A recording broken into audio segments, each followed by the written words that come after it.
From the middle of June, I woke up and I had a pain in my chest where the bra sits. So going to work that day, and when I came home it felt really uncomfortable.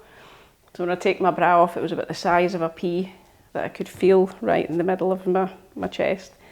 And then when I got up the next morning, it was about the size of a Malteser, so it had grown really quickly. My partner, Honor, she was up in Glasgow, so she returned on the Saturday and said, I think we've got a problem. So we ended up going off to A&E on the Sunday that was, but very quickly this thing in the middle of my chest was growing. So I spent a couple of nights after work going back for antibiotic drip to see if they could slow what was going on. But it didn't quite work, and they wouldn't remove it at the time because of the position, because they said they needed the breast surgeon.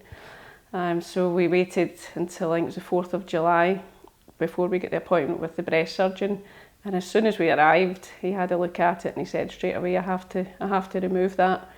So that was done under a local anaesthetic. So it all happened very quickly, and it was really quite upsetting. You know, you didn't know what was going on.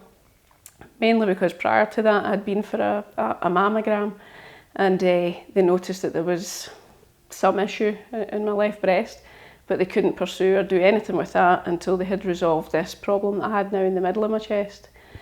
So the lump was removed, and I was left with a huge hole. You couldn't have stitches in it or anything, it had to remain open so that it would heal properly. But the healing process was really quite long for us to get to a decent point.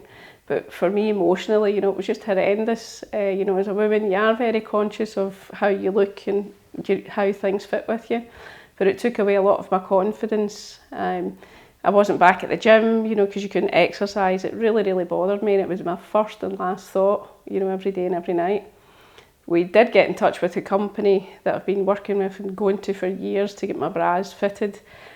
We did get in touch, we met with them in November. They were fine, and after that things moved on. But disappointingly last week we got to the point that they wouldn't recognise or take any responsibility or ownership of the issue. So the problem you have is with the cups, you do have the underwire which sits in the middle. So to have this firm against your chest for 8 hours, you know, is very painful. But was always told that's where they should sit and that's how tight it should be.